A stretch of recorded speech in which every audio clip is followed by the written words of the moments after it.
Il était une fois, dans un petit village entouré de forêts enchantées, une petite fille nommée Caloupiller. Elle avait de longs cheveux bouclés et des yeux pétillants de malice. Malgré son apparence charmante, Caloupiller avait un cœur rempli de mépris pour les autres enfants. Elle se moquait souvent de ceux qui étaient indifférents d'elle, se croyant supérieurs à eux. Un jour, alors qu'elle se promenait dans la forêt, elle aperçut une lumière scintillante au milieu des arbres.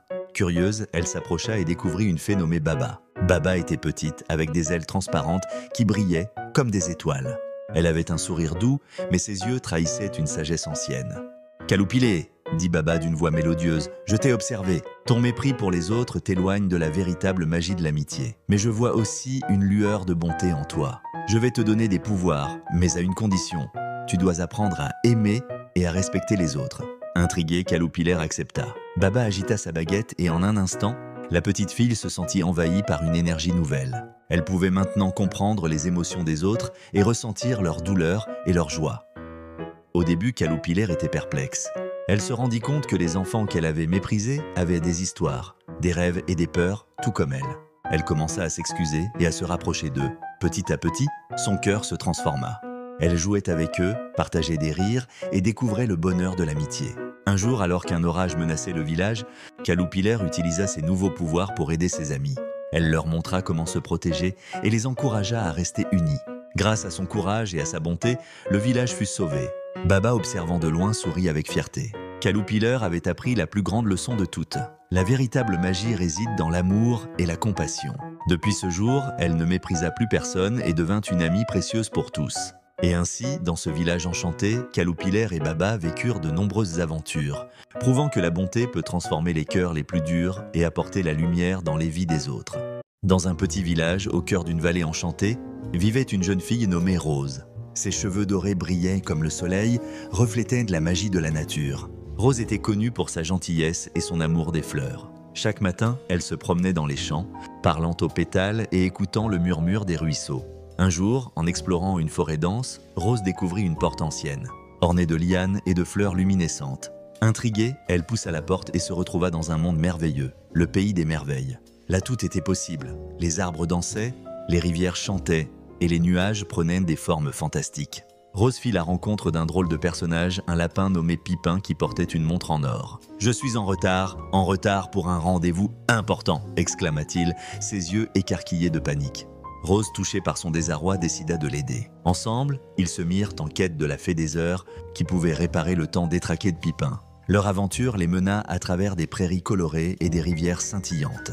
Ils rencontrèrent un chat aux rayures multicolores qui parlait avec sagesse. « Pour trouver la fée, il vous faut résoudre l'énigme du miroir », dit-il en souriant. Rose, pleine de détermination, accepta le défi. Elle se tenait devant le miroir magique et avec courage, elle prononça les mots que lui dictait son cœur. À cet instant, le miroir scintilla et révéla un chemin doré qui serpentait à travers la forêt. Rose et Pipin suivirent le sentier jusqu'à ce qu'ils atteignent une clairière où la fée des heures les attendait, entourée de lumières étincelantes. Elle avait des ailes délicates et un sourire apaisant. « Vous avez prouvé votre bravoure, dit-elle. Voici votre récompense. » Là, elle tendit à Pipin une montre réparée qui brillait d'une lumière douce. Rose, émue, remercia la fée. « Vous avez appris que l'amitié et le courage peuvent surmonter tous les obstacles, » leur ajouta la fée avant de disparaître dans un nu de paillettes. Rose retourna chez elle, le cœur rempli de joie et d'histoires à raconter. Elle savait désormais que le véritable enchantement résidait non seulement dans les merveilles du monde, mais aussi dans les liens qu'elle tissait avec ceux qui l'entouraient. Chaque fleur qu'elle cultivait, chaque sourire qu'elle offrait, était une petite magie à part entière.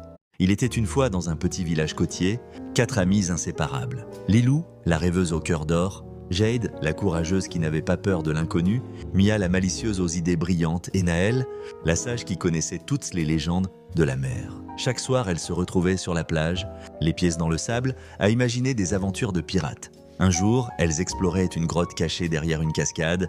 Elles découvrirent un vieux coffre en bois. Les yeux brillants, elles l'ouvrirent et trouvèrent une carte au trésor jaunie par le temps. « Regardez, nous devons suivre cette carte et devenir de vrais pirates !» Et elles se mirent en route, armées de courage et d'un esprit d'aventure.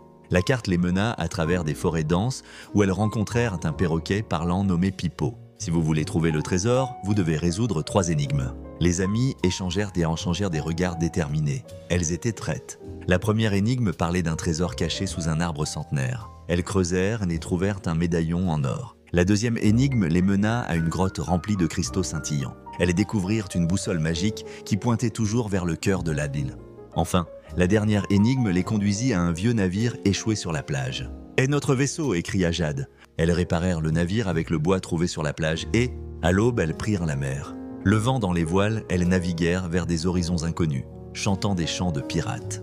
Mais au cours de leur voyage, Nahel, avec sa sagesse, restait unies grâce à leur amitié et à leur détermination. Finalement, elles atteignirent une île mystérieuse où se trouvait le trésor. Elles découvrirent non seulement des pièces d'E, mais aussi des livres anciens remplis d'E. « Voilà notre véritable trésor », déclara Mia. Les amis réalisèrent que l'aventure et l'amitié étaient bien plus précieuses que l'or. De retour au village, elles racontèrent leurs exploits, inspirant d'eux. Lilou, Jade, Mia et Nahel étaient devenues des légendes, non seulement en tant que pirates, mais aussi en tant que gardiennes de l'aventure et de l'amitié. Et ainsi, leurs rêves de pirates continuèrent à vivre à chaque coucher de soleil sur la mer. L'amour, ce n'est pas après un certain temps chercher les défauts de l'autre. Ce n'est pas non plus les mettre en lumière aux yeux du monde pour noircir l'image de son ou sa bien-aimée. L'amour, c'est apprendre à se connaître.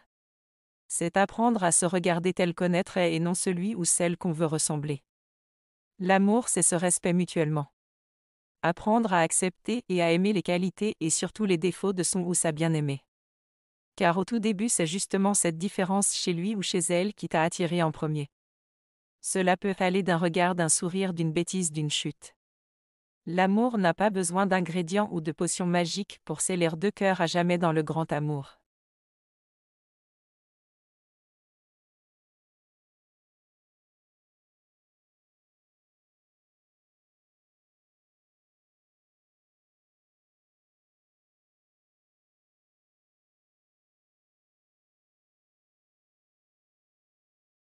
Si l'amour est un rêve, alors laisse-moi dormir, car avec toi, chaque instant est un doux mirage, un monde où je trouve enfin la paix. Ton sourire éclaire mes jours, ta voix apaise mes nuits, et près de toi, je me sens complet.